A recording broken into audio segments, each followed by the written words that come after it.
Man, that all right. Hey everyone. A few people rolling in. We'll get this thing kicked off. Welcome to episode 112 of the Citizen Bitcoin podcast, brought to you by Swan Bitcoin. I'm here with Dr. Noah Kauffman. He is a Bitcoin maximalist. He is a doc in Boulder, Colorado. He is a serial entrepreneur. He was also part of the great and very fun show American Ninja Warrior. And we're going to get into all that super interesting stuff. We're going to talk Bitcoin. We're going to talk Austrian economics and the tragedy of fiat money here today. Noah, welcome to the show, man. Brady, so good to be here. Really excited and really love what you guys are doing with Swan. Thanks. Appreciate that, man. Yeah. We actually had the chance to work together a little bit. You did more of the work than we ended up doing because we had a little bit of a miscommunication, but you wrote a piece about Bitcoin and doctors and had it published recently, if I understand correctly. Yeah, absolutely. And I think it's so important. We are kind of the proverbial dumb money. I've like barely escaped that. I don't know if I could say I'm like kind of smart dumb money, but I've been orange pilled at this point. And look, I'm diversified, and I think as physicians, we're mostly more of a conservative bunch when it comes to finances because we're smart people, but we're so busy studying medicine and taking care of our patients that like the money accumulates. We've got a bunch of debt from med school and whatnot, Yeah. and we like to live these great lifestyles. We've got great cash flow, but we really just give our money to financial advisors and to people who we don't even trust them, but we don't know what else to do. And so it's really interesting. I got my Series 65, which is financial license, about 10 years ago, Oh, wow. just because I was sick of not really knowing what to do, feeling like my financial advisor wasn't that smart, honestly, and was just like a middleman. And so that kind of led me, through all sorts of things, from options trading to like alternative assets to gold and silver. And Bitcoin was kind of always there. Well, when it started, since it started, around 2010, it was kind of always there in the periphery. And I always kind of looked at it and thought about allocating a little bit of money to it, never really knew how, and it was always pretty fringe, really early. And so my story probably started around, 2016 or 15, when Nice. you know, I got in with unfortunately not very much, very little. Uh, just You got to start, it grows with your conviction over time. It does. That's right. Like one of the popular sayings now is, the more you understand Bitcoin, there's that great chart. The more you understand Bitcoin, the more of your net worth goes into They're Bitcoin. directly correlated. Yeah. That's true. So, yeah, I mean, so now I'm trying to spread the word. I think that we all really, as Bitcoiners, we all really understand what this means, where it's going. I'm obviously preaching to the choir, with the audience here. So we know that this is a finite supply, that it meets kind of the prerequisites of money and store of value better than gold or silver or anything else. Yeah. And so the real question is, the grand prize is getting this thing adopted. And it is getting adopted by the real smart money now. They're starting to say, holy crap, like it's time. There's allocations, and there's a big transfer, from weak hands to strong hands, and a lot of long vision, smart money is starting to slowly move into it. And Yeah. so what I want to do is I have tons of friends and colleagues in medicine. Everybody's got a good net worth because we really provide this valuable service to society. There's tons of problems with medicine. I don't want to get into that, but doctors, for the most part, besides the stereotypes of being somewhat arrogant and egotistical and definitely dumb money, doctors are mostly like very good people with Yeah. good hearts and want to see society improve. Most of us want universal care, and we would take care of anybody, even if they didn't have money. And so, when it comes to an idea and an ideology like Bitcoin, if we can get doctors who have, most doctors have net worths in the $1 to $2 million range or whatever. And if we get, my idea was, okay, I am fully orange pilled. I'm fully gone down the rabbit hole. I've got, as Raul Pao would say, like an irresponsibly long position on Bitcoin. And so, if I can get my colleagues to come into this asset class that I'm completely convicted on, I have like full conviction on Bitcoin. There's like not a question in my mind. Then not only can we increase adoption from some very, very smart and vocal people, but it's going to be better for them to preserve their wealth. We've worked so hard, and we're watching our money kind of melt away in U.S. dollars. So it's kind of all the same arguments. But as a doctor, I felt like it would be a natural type of thing to do, to show other doctors and say, hey, look, this is it. Like, now is the time. It's still very, very early. The big risk is not doing anything and not getting involved with this to the tune of 1 or 2% of your net assets. The risk is almost nothing. If it goes to zero, you're going to be fine. But the upside is just like monumental. And I think it's an idea and an ideology worth propagating. I mean, it's I think one of the best things that has happened to people in general, because of the fact that all money systems are finally and ultimately corrupted.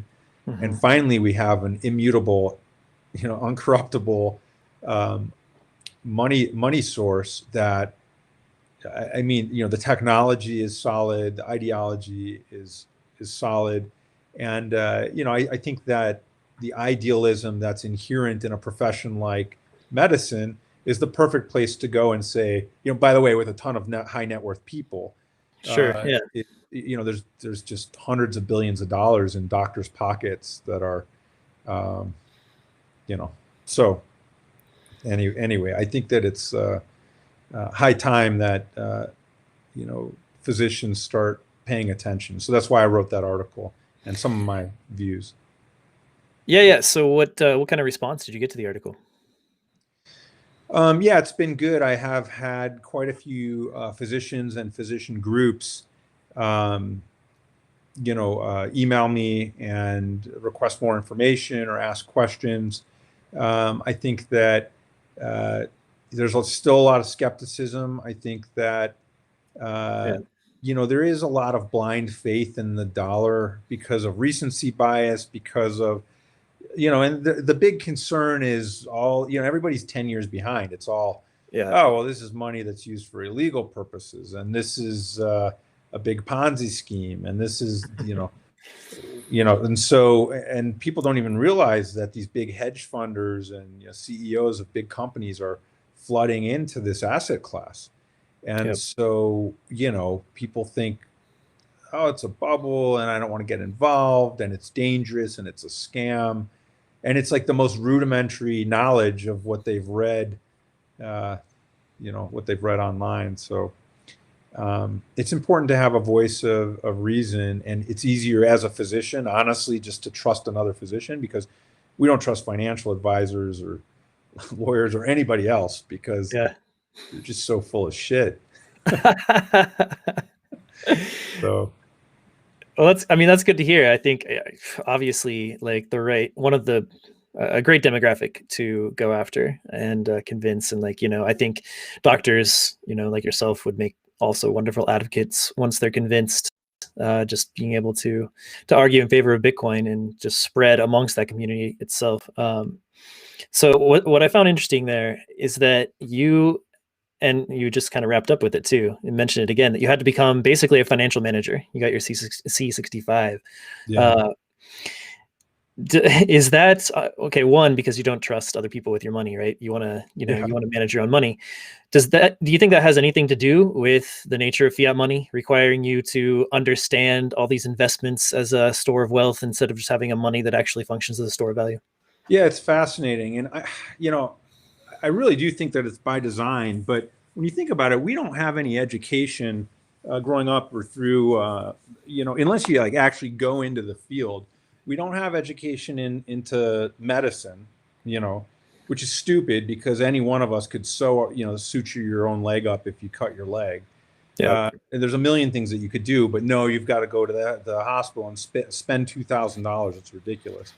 And so, in the same way that there's kind of a monopoly on that knowledge, I think by design, the fiat currency system is built around this kind of shroud of like misunderstanding. And, we've got a 70,000 page tax code.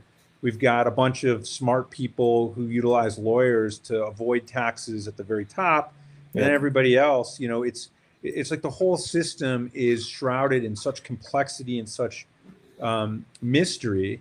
And when you really start diving into it and you see how the central bank works, and that's like this private, this private institution basically, and how the rich and their friends are just really using this system to like suck money out of the hardworking people of the world, but of America, and it makes you want to vomit and then punch somebody in the face at the same time.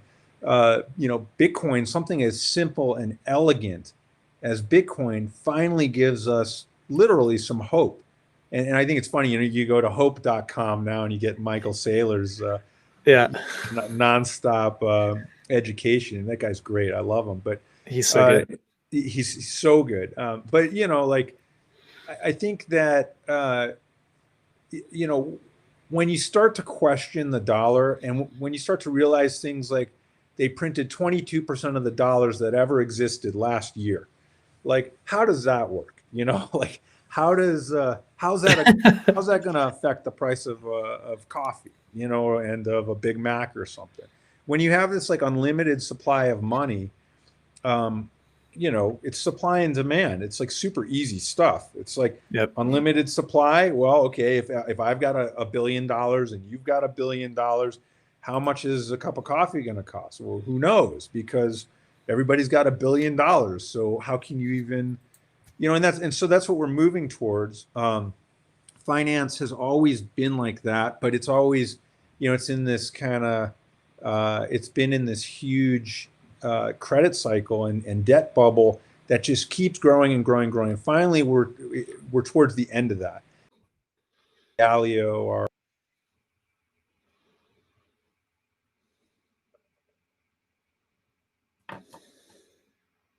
at the end, seeing the value of their money disappear.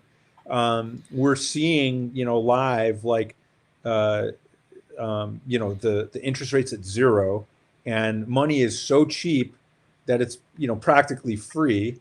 Yield Yep. on bonds and stuff, like corporate bonds just started yielding like negative for the first time ever. I saw that. Yeah. And yeah, it's like, so the traditional 60-40 portfolio, it's like, well, now you can't be in bonds because if you're chasing alpha, if you want to make money, like, bonds have always been a safe place to, you get a little bit of a return, but fixed income. So now people are starting to look elsewhere. Well, all the smart money is turning to these alternative assets, and and Bitcoin's at the front of the pack. So you get something simple and elegant like Bitcoin that, although there's a lot to understand, it's really pretty simple. It's money that everybody can use. It's finite. I mean, there's no other asset in the world that is actually finite. And that is mind blowing. You talk It about, really is. That's a revolution right there. I it mean, is. absolute It's like, scarcity. yeah, it's like if you ever wondered what's going to happen to the price of Bitcoin, it's like, okay, well, there's accelerating demand, more and more people want it, but guess what? There's like diminishing, growth of the asset class, which is, by the way, capped at 21 million, and we're, Yeah. 18 million into it. Yep. I mean, like, what do you think is going to happen to the price? Like literally something crazy has to happen. Like, um, something crazy has to happen for it to really disappear. At this point, it's such a large network effect. So yeah, I got my Series 65 because of the shroud of secrecy, because I didn't trust people with my money, and because especially with the subprime mortgage crisis and what we saw in '08 and '09, with basically the collapse of the system, which was then postponed with this, we overheated the economy. And now we're Yeah. at a point where we're trying to do the same thing. It has diminishing returns in terms of liquidity production. Velocity of money is like basically at zero. And when that kicks up, inflation is going to go through the roof, and all that money is going to go into Bitcoin and probably gold and silver, honestly, for the short term. And So Tesla. yeah, well, who knows? I mean, the market can stay irrational longer than you can stay. So I just bought some puts on Tesla. We'll see how that works. Let's see how that goes. They're leaps, so I got some time for them to crash. But yeah, I mean, it's fascinating, and I think that as physicians in general, uh, there is a skepticism um, about money, about people. We all go into it with this kind of like Jesus syndrome where we want to help everybody. It's all Mother Teresa. I remember being 24 and going into medicine. Yeah. I just wanted to help people, and I still do. I mean, I want to help people. And you start to get beat up by the system and disgusted by the system. Yeah. And so, I think that ultimately we would love to have the freedom to reinvent the system, but now the system's filled with administrators, and there's so much money in healthcare. We spend a third of our GDP on healthcare. We spend like $12,000 per person basically, and compared to all the other first world countries, the results we're getting are like much, much worse.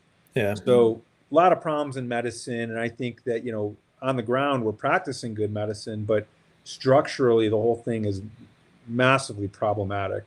So yeah, I'm kind of I digress a little bit, but bringing it back, doctors in general are skeptical about money to begin with. We're also very idealistic. So when you think about Bitcoin, it just doesn't make any sense for every single physician out there. I mean, honestly, for every person out there, not to have an allocation to something that actually can change the world for a lot better and level the playing field. And that's Bitcoin. And it's just, I'm so excited to be alive, in this period. Like, we're very lucky to be here. 100% agree, man. I think about that every morning, and blessed this year to have started working full time in Bitcoin. So I get to wake up and just jump out of bed and be like, I get to work on this thing all day. That's the dream come true, and it's Amazing. It's an incredible time. I remember I'm a big student of internet history. I love reading about the beginning of the internet, the birth of the web, the big bubble and all that stuff. And that happened when I was a kid, and looking back at it is fun, and I kind of experienced it. But it's really awesome to be like kind of the prime of my working life, and get to experience that again, another sort of birth of a revolutionary technology, and this one exciting. Maybe even more impactful. Yeah, and that's the thing is, you can tell, you can tell. Well, for me, I can tell a physician, or I can tell someone like, look, this is as big or bigger than the internet. This is revolutionizing money. This is like it's hard to understand and wrap your mind around how important and pivotal this is for, like, this is like antibiotics in medicine. This is something that changes the paradigm completely. And as it's adopted, it's going to be very, very, very exciting. And you can tell that to, again, in my case, physicians or anyone. And it's like, oh yeah, okay, I hear you saying that, but it's trickier to come up with the real world examples of why that's true and whatnot. And so one thing I've been focusing on is thinking about the real world examples of why Bitcoin, why this asset class is so phenomenally valuable. And some of the strongest arguments are just in what it's actually done and its functionality. When a few weeks ago, $1.1 billion was transferred for about $4 in about 30 minutes with perfect safety. Yep. And unhackable. And it's like what other, do you know how much it would cost to move and how long it would take to move that much gold? Yeah. Yeah. You could probably, right, you can't move that much money from one bank account to another without, days and days and intermediaries, and you got to trust the third parties. And then on top of that, the value of that $1.1 billion that you're moving in an asset like, or like a currency like the dollar is already worth, like a lot less this week than it was last week. And wait till next year. It's not even going to be worth $1 billion in today's money next year. And so that's one of the funny things about Bitcoin is it does really have intrinsic value.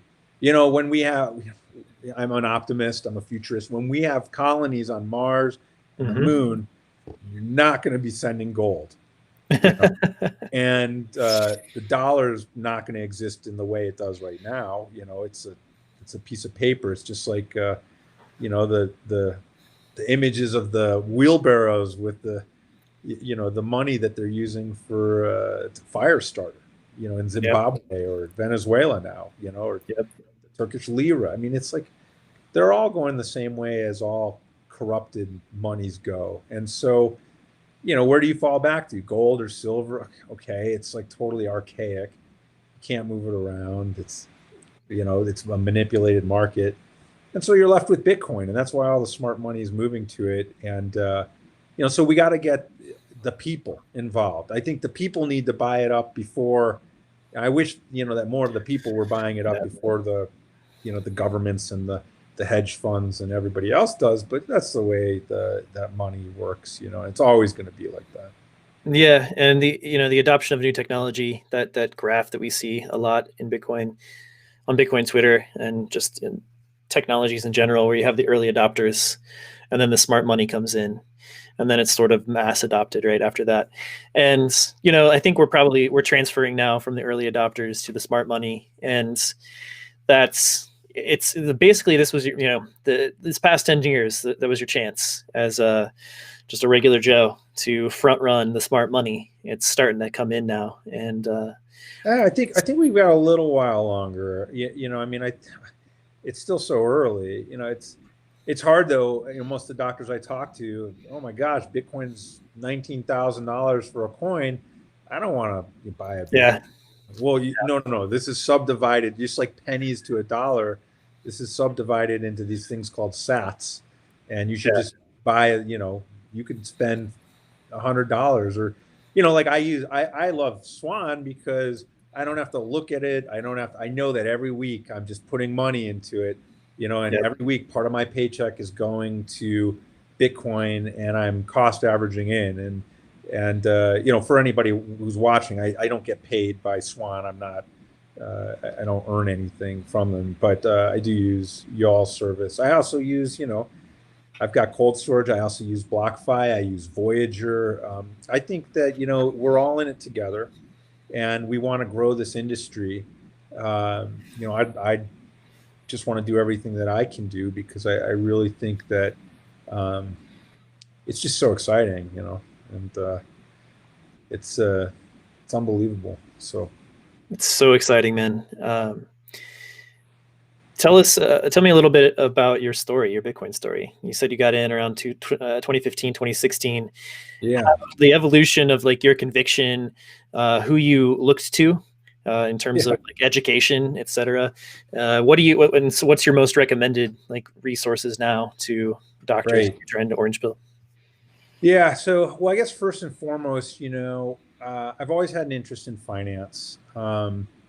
I never felt that I wanted to like make money out of medicine. I wanted to fill my soul. I wanted to help people. I wanted to make a good living and pay off the 6 figures I had of, loans for med school. And so I always felt, okay, well, I'm going to make money buying and selling stocks, and trading options. So I'm going to learn everything I can. I did pretty well doing that, up to a point. And then, one year I did phenomenally badly, just being completely honest. And that taught me probably more than doing well.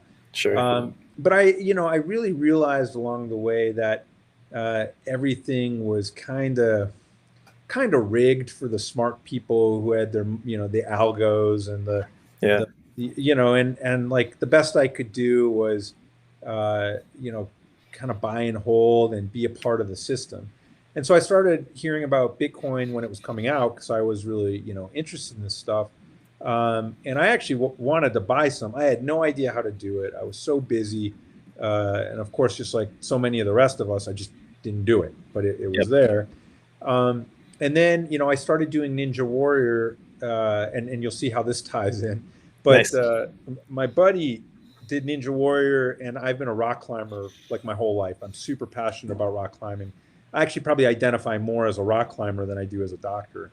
But my buddy did Ninja Warrior. I got to meet all these really amazing, fantastic people. And one of the guys was called the Godfather, David Campbell. This guy he's a great guy. He's a great guy, but totally loves Ninja Warrior, outside the box thinker, doesn't trust government. He's just like this kind of libertarian. David, forgive me if you're listening, if you're not libertarian, but he seems like very, yeah, very just a really great free thinker. And he told me about Bitcoin and Ethereum. Well, not Ethereum at first, but he told me about Bitcoin, and he had put some money into Bitcoin, and I was so fascinated by it, and he kind of started the process for me. And so one night shift, working in the ER, I opened up an account, and I just bought a little. I think I bought like 2 or 3 Bitcoin, just to see what it was going to be like, and then it like ran up like crazy, and I still didn't really understand it well enough. So I was like, "This is incredible." I made a good move and got out at like, I don't know, Yeah. $15,000, and like Yeah. I made a bunch of money, and and of course I had to pay taxes on it and all this stuff. Hmm. And and then I really I had 1 Bitcoin left, you know. Yeah. But I was like, I'm going to trade this just like I trade a stock or an option. I didn't really understand it, and I was like, okay, this it seems like a great way to like this volatile instrument to trade around in, and so I didn't really understand it. And I actually, maybe like a 2018 or so, um, or maybe after 2017 when we kind of dipped way back down. I was up one night and I was thinking about it, and I was talking to another friend, and he said, well, have you ever read the white paper? I said, well, what's that? And he's like, oh, well, this is like the whole premise on which it's built. Yeah. And I'm like, well, is it long? No, no, no. So I read it that night, and I reread it, and I read it like 5 times because I was doing a night shift. It was a slow night shift, and every time I was like, holy shit, I was like, Yeah. wait a sec. I was like, wait a second, like this actually like takes out government and corruption. I was like, I got to read it again. So I read it again, and then it would be like, it's best to maybe have some just in case it catches on, kind of thing. And I'm like, this could like turn into like a massive real money network. This is like a real thing. This is like, this is like very serious, and and it started to dawn on me. And so, I think I bought like 10 Bitcoin uh, that night, and then and Nice. then uh, you know, Bitcoin kept going, and then by the time this last March came around and we got this huge dip, I was like, hell yeah. Yeah, that's right. And That's so when I bought, that's when you know you're a true hodler. You know, yeah, I was you like, see it this is wick down like 40%, and you're like, yes. right, right. I want Bitcoin to actually something bad to happen and everybody, get liquidated. I want margin calls in the stock market and the stock market to crash because I know it's probably going to crash Bitcoin because Yeah, everybody's going to have to raise money, and then right. I'll get to buy more. Yeah, at this point, I'm never selling. Like my Bitcoin are off the, but so like in March, I went up and I think my goal was to get 21 Bitcoin because that would be like a millionth of the float. Yep. Yep. Yep. And so like that was my initial goal, and it was much easier in March. Now it's like so. But the funny thing is now that I have what I view as a real understanding of it, um, I am so orange pilled that I don't even think my Bitcoin has gone up in value since then. And this is the really mind blowing, expansive thing is one Bitcoin still equals one Bitcoin, and it's like, the value has gone up in these like dollars, which are literally going to become toilet paper. But why am I ever going to sell my Bitcoin for that kind of garbage? I would never do that.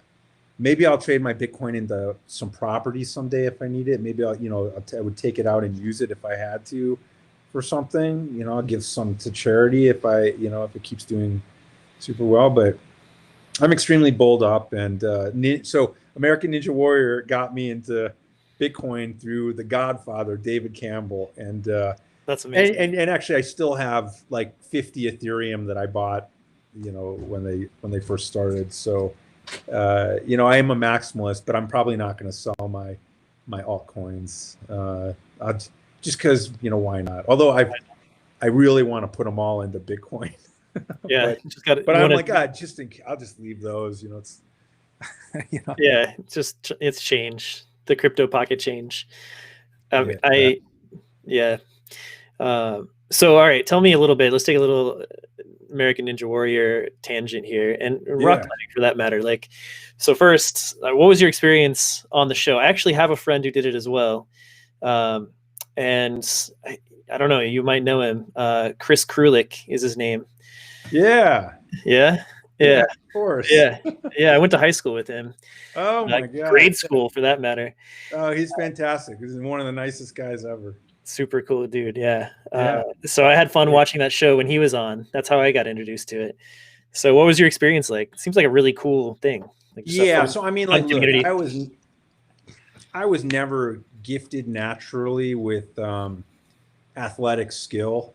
Like I'm a good rock climber. Like I'm decent by the virtue of the fact that I've done it for 30 years. I was 37 when I started Ninja. I'm 45 now. And, I think that being an ER doc, like I'm used to people dying and all this stuff. So when I went out there on the course, I'm a decent climber. I had no nerves. I didn't care at all. And, here's all these kids who are doing like 21 arm pull-ups and, one finger handstand. Like they're crazy how amazing these ninjas are. And the one thing I had on all of them was just total confidence.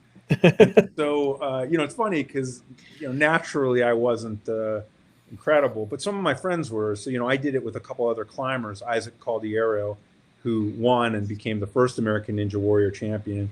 He won $1 million, which was super fun.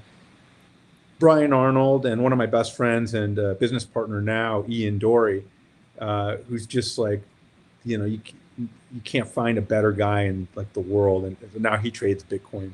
He loves trading it. But so, it was really a good experience. I had all the confidence in the world because, what do I care? So I wore a gold suit. And actually, the year I wore a gold suit was kind of I did the best. And we created the Wolf Pack, and we really wanted to beat the tower. No one had ever done it in America. In Ninja Warrior Japan, Sasuke, they had done it. And so it was a great time. It was hard. I trained for 30 hours a week. And on top of being a doctor.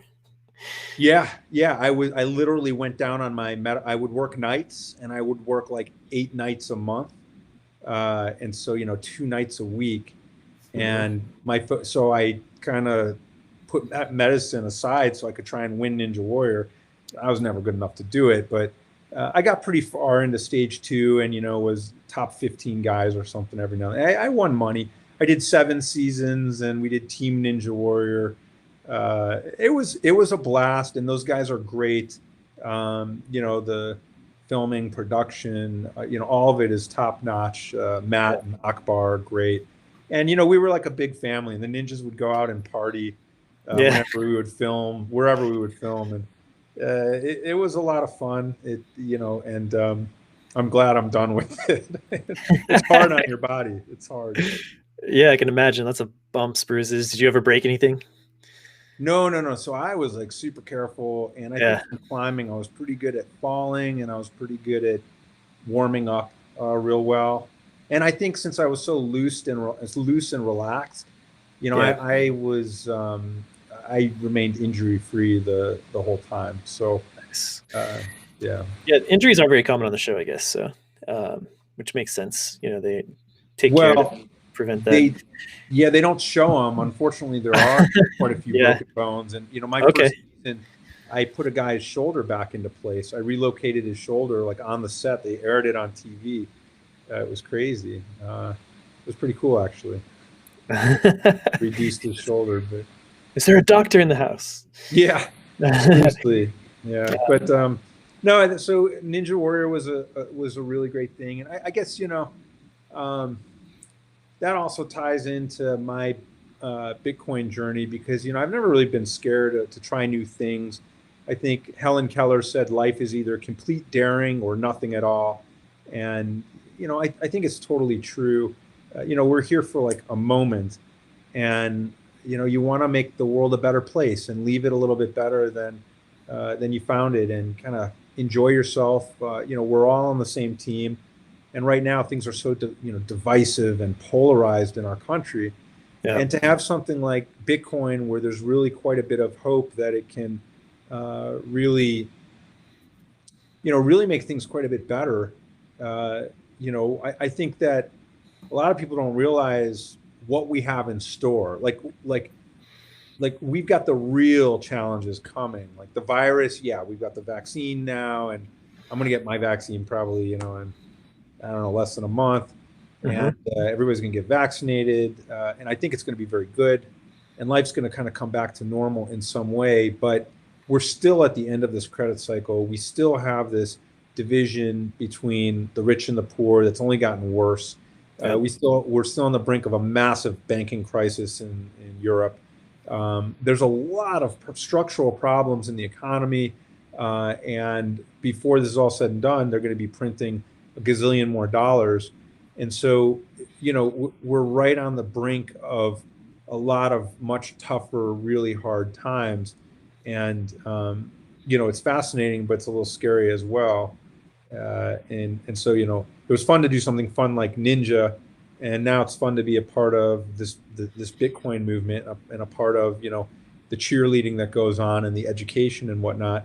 But I think the real scary times are coming, and unfortunately, those are part of what's going to push mass adoption into Bitcoin, and probably help Bitcoin cannibalize gold eventually as a primary store of value, which I don't think the very rich are going to let that happen for a very long time. But um, it's very interesting times that we live in, and I hope on the other side of this, we're going to see some fantastic times because technology is extremely deflationary, and Yep. The real mind benders are that I think eventually we may not even like need or be using money, and we're going to look back and be like, people actually would like spend their time working, Yeah. for other people. Like, Yep. yes, they would actually they would actually give their time to other people for like paper tickets. Yeah. Yeah. So interesting times coming. Yeah. Have you read Jeff Booth's book by chance, The Price of Tomorrow? He talks about Yeah, deflationary tech. Yeah. I listened to. Yeah. Yeah.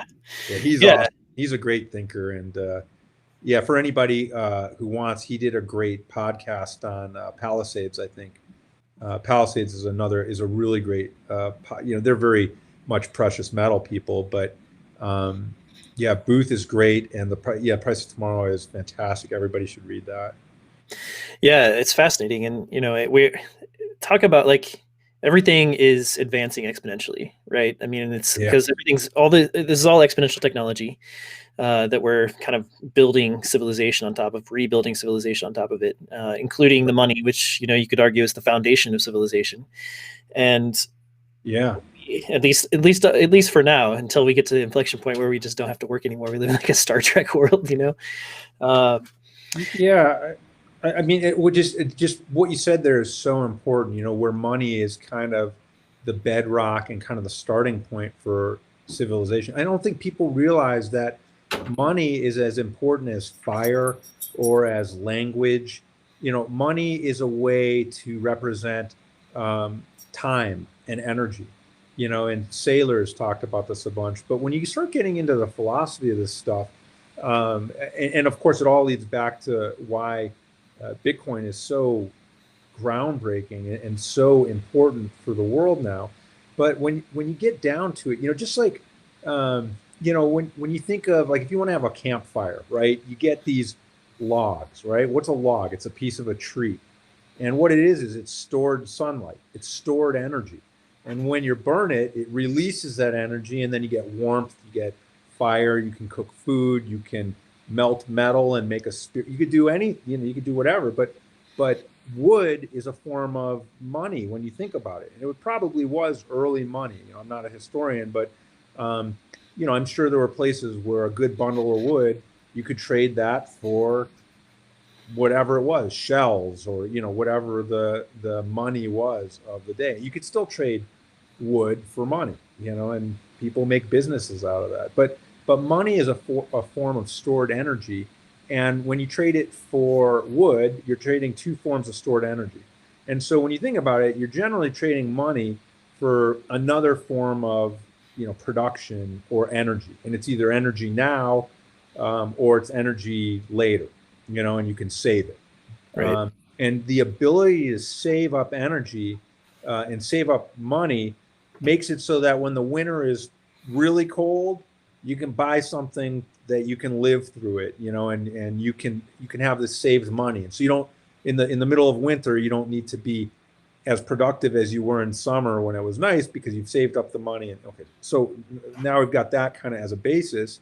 The problem is with all forms of money is that they're controlled by people, and they're usually controlled by people who want to run the show. And people who want to run the show are inherently egotistical, self-motivated, and whatever. They do good in the world, but they also do a lot of bad. But that's why there's so much problems with corruption, because look, if you can go into government, and if somebody rubs elbows with you and gives you $100,000 to let their company um, produce this, whatever it is, you're going to be like, wow, $100,000. I mean, their company's going to do well. It's like a slippery slope. And so Yeah. you find, I don't even blame people for being self-interested, but being self-interested has this kind of negative thing. The beautiful thing about Bitcoin is it encourages self-interest. It Right. encourages, like, it's like, okay, well, look, it's fine, be selfish. You should try and be rich. It's fine. And then let's just trust and verify. Let's verify and keep this money from being corrupted. And it's so fascinating, because now you've got a form of money that is not losing value over time, and people can't go in and corrupt it by creating more of it, infinitely more of it.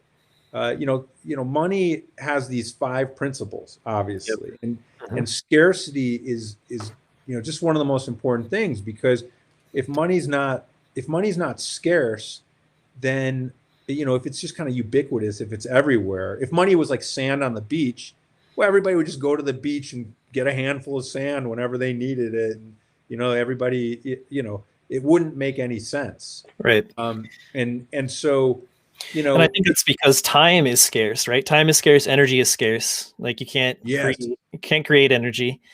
exactly. Well, and And time is for us. right, exactly. Yeah. Which is Yeah, what matters because it's a human technology, money is. And I mean, yeah, so what you're saying there I think is really important. Like you have this money that's the foundation of civilization, and then you have capitalism, this idea, and that's the idea that, this sort of selfishness, like you're trying to produce wealth for yourself. yeah. But it leads to selfless outcomes because you are incentivized to solve problems for other people, right? Well, you hire people, you Right. know? Yeah, Exactly. You hire those people because they're good at solving problems for you, right? yeah. You So your create, selfishness and wanting to like generate wealth is transferred into like this selfless outcomes because you're helping other people and you're incentivized to do that. And that's what free markets are supposed to do, right? And right, ours does that, but they operate so much more efficiently and effectively when you're on a sound money standard, and you don't have this money corruption in the middle that's, you know, just changing all the price signals, messing up everything. You don't know what's actually an effective solution anymore. And if we have a sound money, then we'll just solve problems that much more efficiently, and just really kind of go in line with that deflationary technology curve as well. And it just encourages it. And I totally agree that we're going to get to yeah. a point sometime where basically all human needs and wants are met at very, very cheap or free, rates. And like you'll have time to spend on whatever you want, what you're passionate about, what you want to search for. Naval, I'm not sure if I'm pronouncing him right, but Naval or Naval Ravikant. Naval, yeah, Naval had a really interesting thought experiment, which was, take everybody in the world, all 7 billion of us, and teach everybody how to be a mathematician, engineer, applied scientist, researcher, whatever, just all hardcore science, engineering. And he said, like, look, can you imagine? I mean, in 20 years, every every problem would probably be solved in terms of like, trying to get work done. Yeah. Like you'd have equipment and machines, and so it moves a lot slower than that. But technology by its nature is doubling, and you build a stronger machine, it in turn can build a stronger machine. And the same is true with all the machine learning and neural networks and AI that's happening right now. And it's funny because all this stuff is happening at the exact same time, and it's accelerating in a time where you have this new idea and this new technology come out, Bitcoin, which is simple and elegant. It's immutable. It's finite. It fulfills all the characteristics of money. I mean, whatever team or whoever, Satoshi, whoever it was who made this, Yeah. knew a lot about a lot of different things. Yeah. And and really, had a keen vision into the future and what would be, a really useful yardstick for valuing time and energy, because we're losing the yardstick of the dollar. We've lost 98% of that yardstick since the Fed was created in 1913. Yeah. And since we went off the dollar standard, when Nixon took us off in 71, I mean, the purchasing power of the dollar, it's not even a yardstick. It's like it's kind of like a big joke at this point. Right. And now we're in this massive debt trap, and so we have to debase our way out of it because we're not going to default, and we're not going to. It's like the lesser of all these evils, and so we're on. We're just about to start really printing. I mean, we're really about to start going nuts and trying to save everybody, and it's just fascinating where we're at, and Bitcoin solves the problem in such an elegant way that it's just kind of mind-blowing how perfect the timing is right at the end of this thing. And I feel like it is going to usher humanity, I don't think we'll be around necessarily, but maybe towards the latter part of our lives. I think it's going to, after we get past these choppy waters for for the next, I'd say 10 years or whatever it's going to be. I think that we're going to reach, a time of, we're going to be moving towards a more, a much more, Star Trek utopian type of future, where I think, life is going to be a lot better for everyone. Education is going to get better. And I think that everything can stand to improve, especially when we get a lot of these old codgers out of the government and this old money system, and we fix everything. The statement Bitcoin fixes this.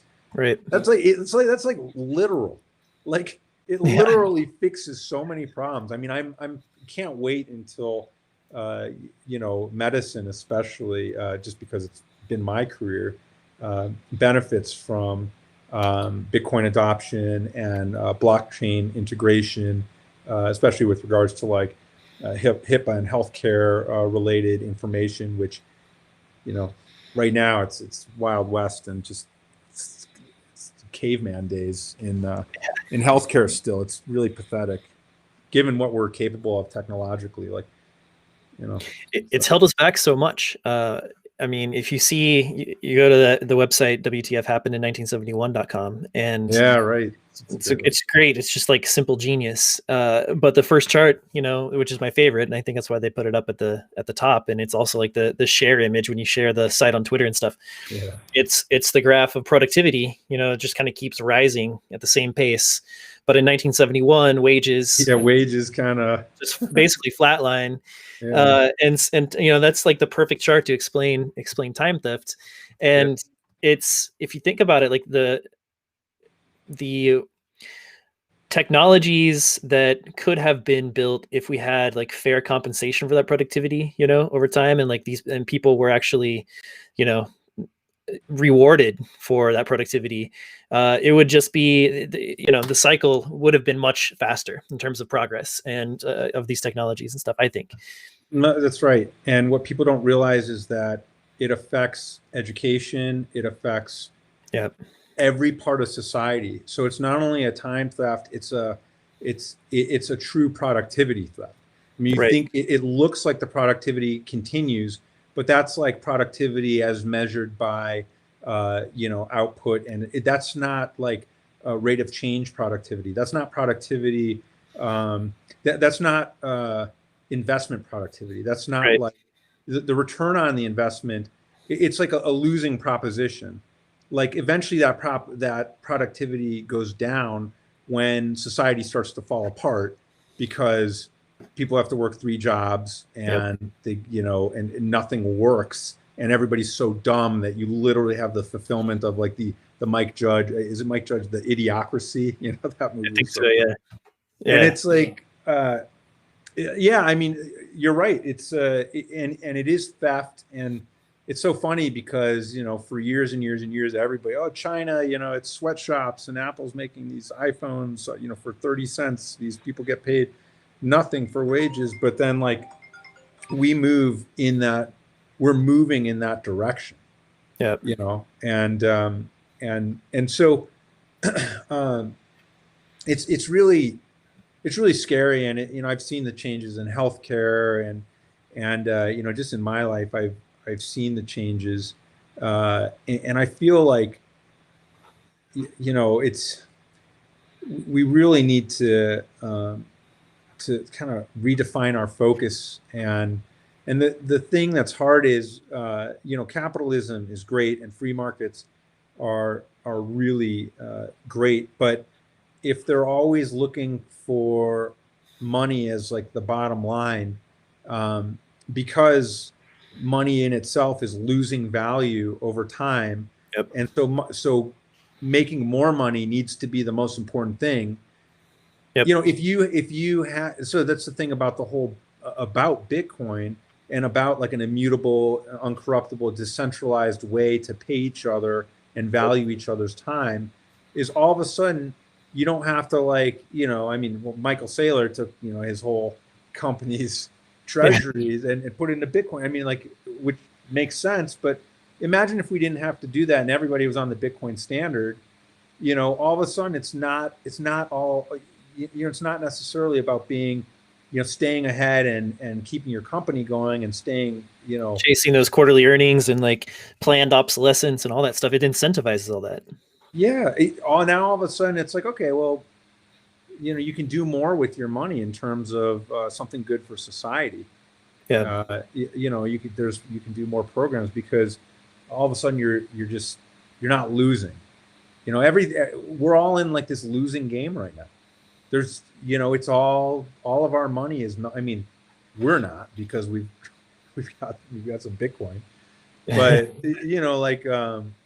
most people are in this losing game where every year, they're getting hammered by taxes, getting hammered by, the purchasing power of the dollar, disappearing. Yeah. So it's really interesting times. I'm really fascinated by it all. So I think that, this year may be the most, like March of this year might have been the best like risk reward adjusted time to buy Bitcoin ever, because it's been de-risked so much at this point. It's, it's 11 years old, just turned 11 years old, and you can buy it for, $4,000 on the week, but more like 5,000, 5,500. You could easily pick some up at that level. And, just here we are 9 months later, not even 9 months, and looking at 19,500, right now, brushing up on the all-time high. We're going to break through that at some point. Yeah. And then the circus really starts. And Yeah, that's when next year's going to be crazy. What was some of the more surprising Bitcoin events that happened this year, and some of the more bullish events in your mind? Yeah, well, I mean, I when they stepped in really quickly in the middle of the pandemic and announced like QE infinity and that they were going to print. I mean, I remembered instantly back to the great financial crisis, and I was like, Yep. oh my God, all this money is going to go straight into assets. And I Yep. saw Bitcoin, and I was like, this is going to go straight into Bitcoin. This is going to go. So I actually, I wasn't surprised to see everything just start going up, Yep. up. I didn't know, and that it would be so dramatic. I think we're all like shocked.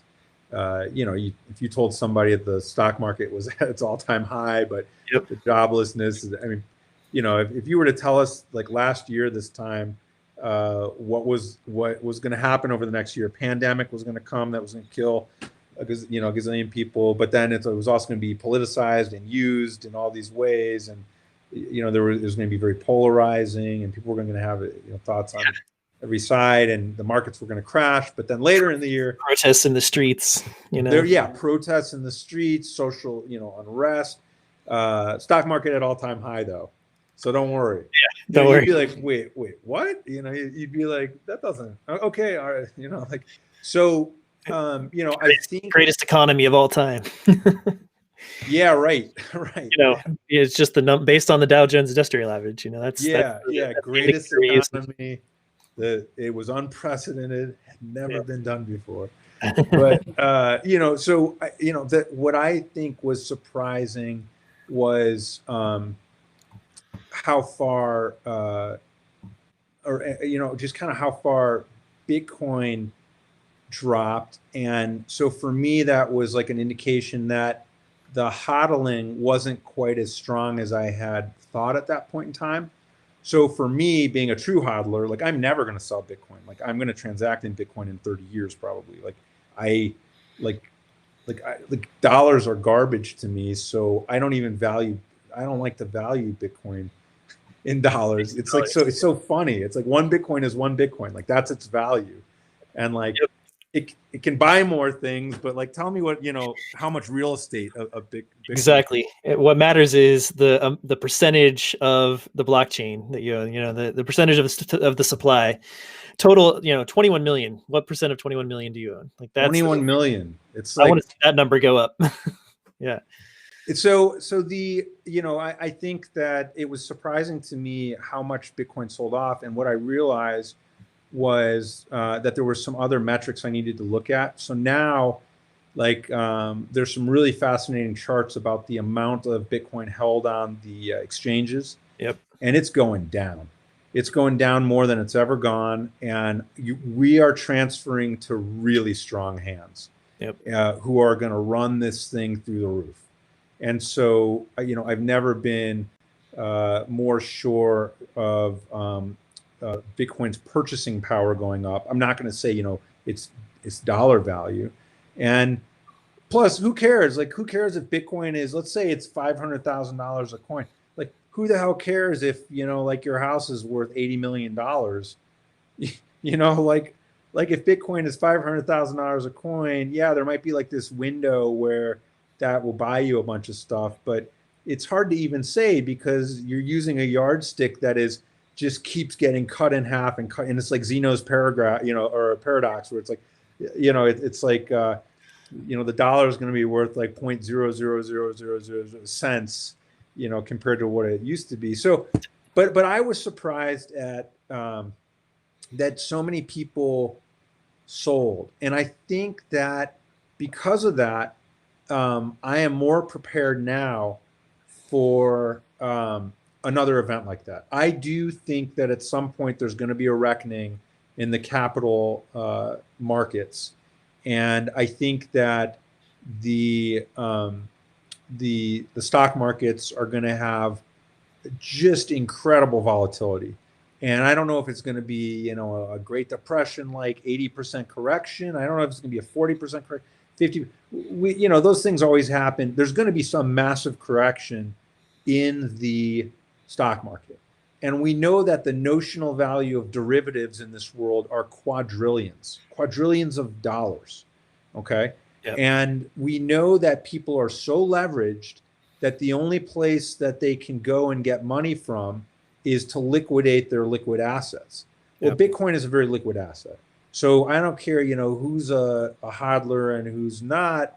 A real hodler is not leveraged out the ass. They're savers, Right. But the problem is there's a lot of, not smart money hodlers who own 4 houses and have 4 notes and by the way, are using margin in their TD Ameritrade account.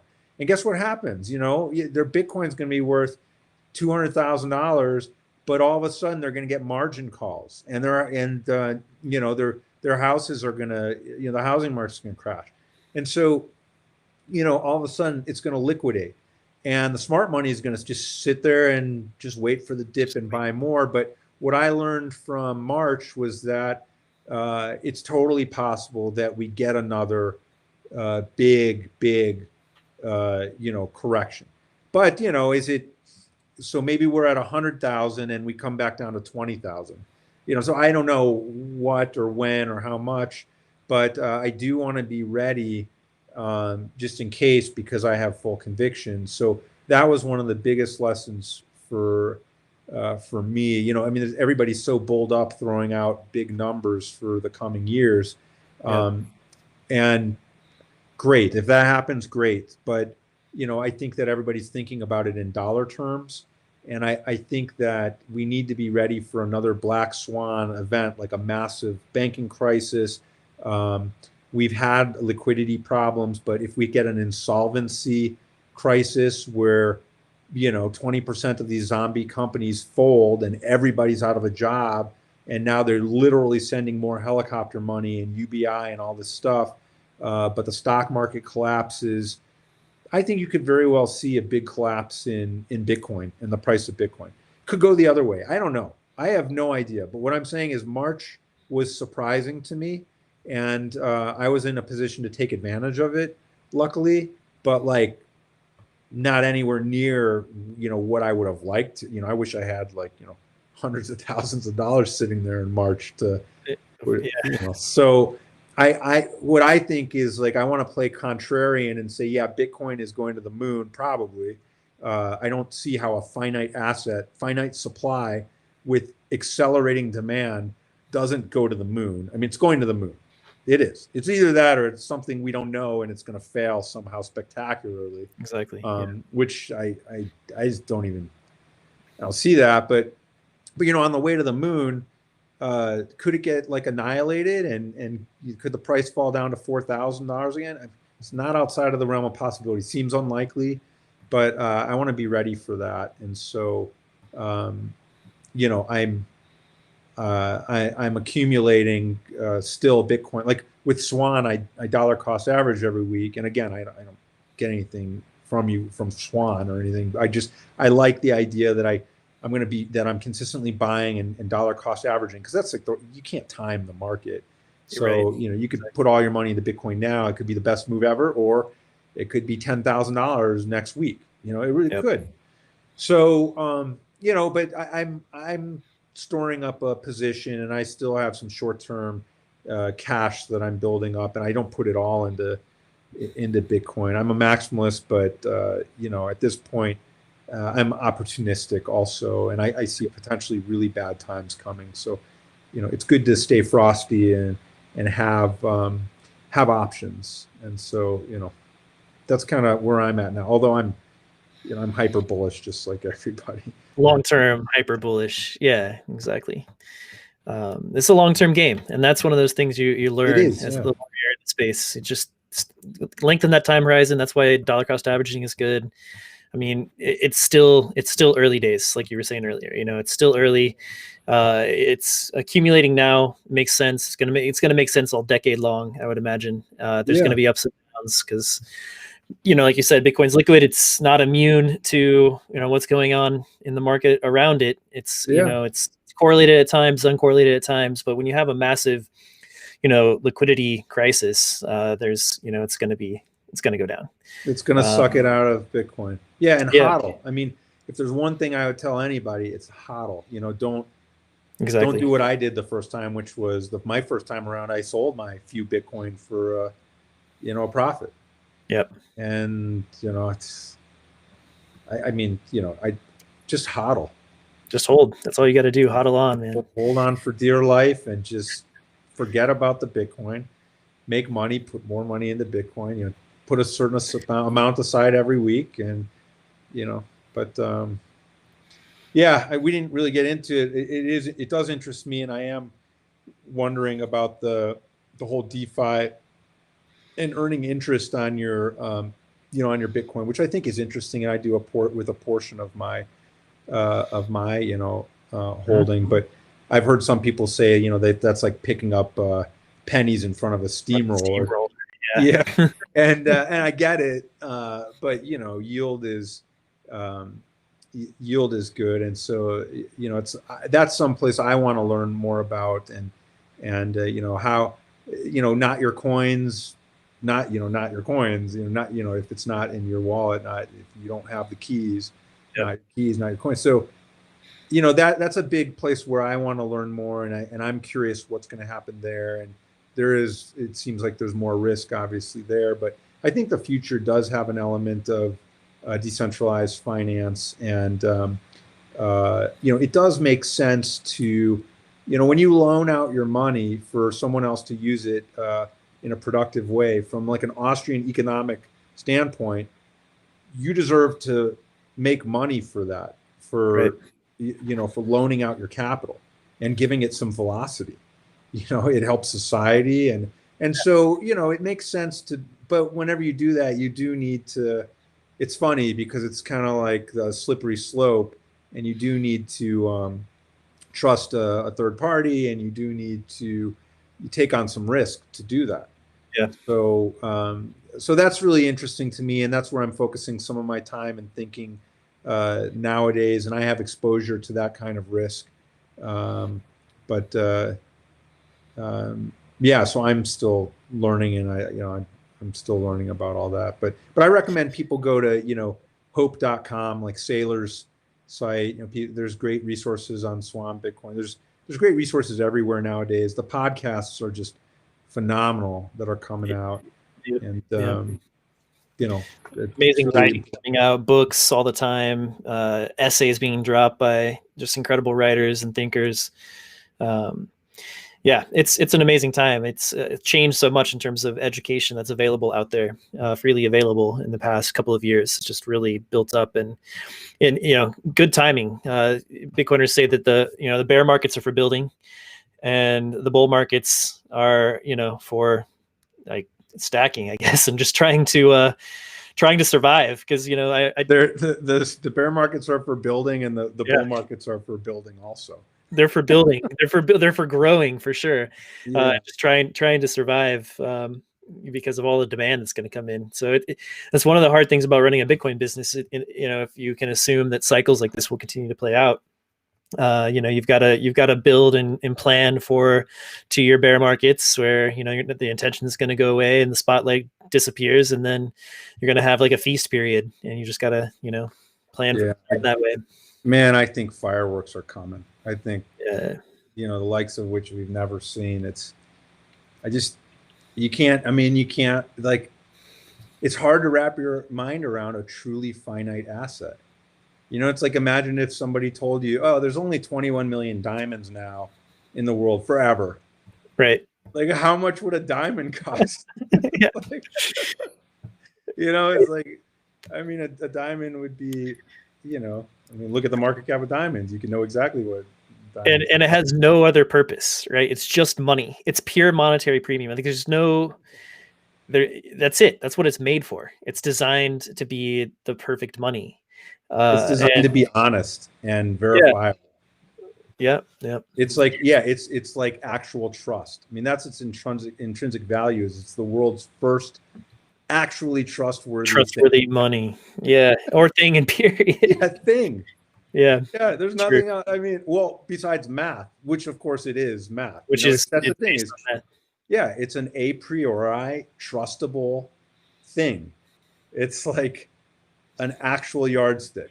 It's just like an atomic clock or something. It's amazing. So 1 Bitcoin now is worth the same as 1 Bitcoin is going to be worth, in 1,000 years ostensibly. But one 21 millionth of the supply. That's what it's going to be worth. Exactly right. Man, this has been great. I agree. Yeah, it's been a lot of fun. Let's do it again. We should have you on one of the Swan shows sometime. Oh, I'd love it. Yeah. Yeah. Appreciate you sharing your story, your time. Is there anything you want to share in terms of like finding you on the internet or resources that you have available out there? Well, my social is at Noah Kauffman MD, just 1 F, 1 N, Noah Kauffman MD on Twitter. And I'm on Instagram as well if you just want to see rock climbing and life photos and stuff. But I think that's probably the best place to find me. I do consulting work. I love to do public speaking, and I do some expert work within medicine, legal, and finance. And so it's exciting, and I love talking to people. I love when people reach out, and I love thinking through things, and especially being an optimist. I really love the way everything's going, and I think sometimes you need sometimes you need a forest fire, and sometimes you need some pain for growth. And I think we're going through that as a society right now. And but I want to cheerlead and be optimistic. And I think that all the Bitcoin maximalists and all the hodlers are going to be super rewarded for their belief and their undying optimism that the world can be a better place. And that's what this is all about. And that's how we make the world a better place, is by being idealistic like that. So follow me, and I'd love to hear from you. You're here, man. That's a beautiful way to finish it up. Have a great weekend, and I'll see you out there on Twitter, and hopefully, like I said, hang out in Swan Lounge with us someday. I will.